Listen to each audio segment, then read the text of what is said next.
ওম নমো লক্ষ্মী দেব্যৈ নমঃ। আজ কোজাগরী লক্ষ্মী পূজা সম্বন্ধে আমরা বলছি। কোজাগরী হলো কে জাগরে, অর্থাৎ রাত্রি জাগরণ করতে হয়। এই লক্ষ্মী পূজাতে চিড়ে আর নারকেল দিয়ে পূজা হয়। রাত্রে লুডো খেলা বা পাশা খেলা করে জেগে থাকতে হয়। এইভাবে এটা কোজাগরী নাম হয়েছে। আমাদের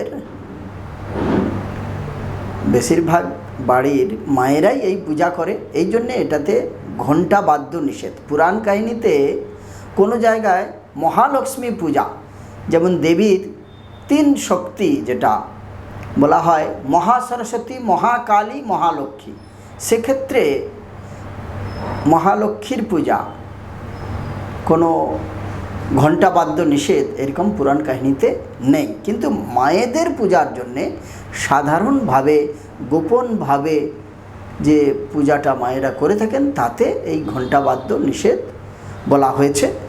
শুধুমাত্র বাংলাতেই এই ব্যবস্থাটি আছে, না হলে মহালক্ষ্মী পূজায় ঘণ্টা বাদ্য নিষেধ ব্যবস্থা নেই।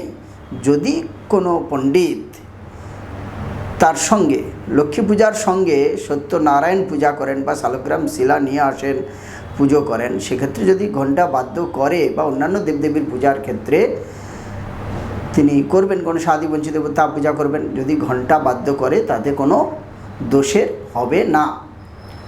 এই জন্যে আমরা যেমন মায়েরা যে পূজাটা করছে সেটাতে ঘণ্টা বাদ্য নিষেধ বলা হয়েছে। সেখানে শুধুমাত্র উলুধ্বনি দিয়েই পূজা করা যাবে। যে যার নিজের নিজের বাড়িতে মায়েরা পুজো করবেন আর জেগে থাকবেন। বিশেষ উপচারে যে প্রতিমা পূজা হবে সেখানে পণ্ডিত মশাইরা পুজো করবেন, সেখানে ঘণ্টা বাদ্য করলেও কোনো ক্ষতি হবে না। সর্ববাদ্যময়ী ঘণ্টা এটি বলা আছে, সেক্ষেত্রে কোনো অসুবিধা নেই। আর বেশিরভাগ ক্ষেত্রে যে জানতে চায় ধ্যান মন্ত্রটা কী হবে, পুষ্পাঞ্জলি মন্ত্র কী হবে, প্রণাম মন্ত্র কী হবে, এটা বিশেষভাবে লোকেরা জানতে চায়। আমি সেই ক্ষেত্রে বলে দিচ্ছি ধ্যান মন্ত্রটা।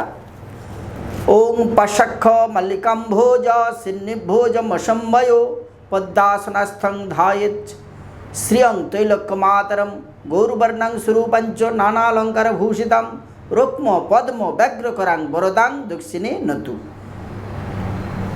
এইটি ধ্যান মন্ত্র আপনারা বলবেন।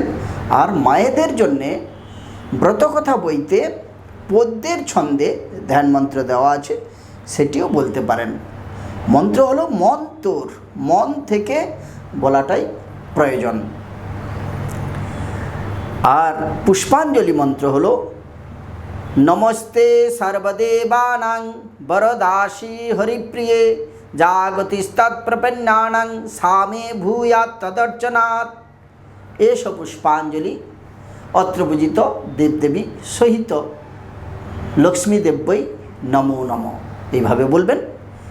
দ্বিতীয়বারে সরসিজ নিলয়ে সরজ হস্তে ধবল তরাংশুক গন্ধমাল্য শোভে ভগবতী হরিবল্লভে মনজ্ঞে ত্রিভুবন ভূতিকরী প্রসীদ মজ্জম।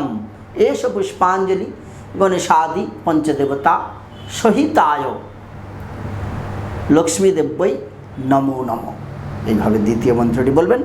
তৃতীয় মন্ত্রটি নমো লক্ষ্মীত্বং সর্বভূতানাং যথা বসতি নিত্যশ স্থিরা ভব সদা দেবী মম জন্মনি জন্মনি।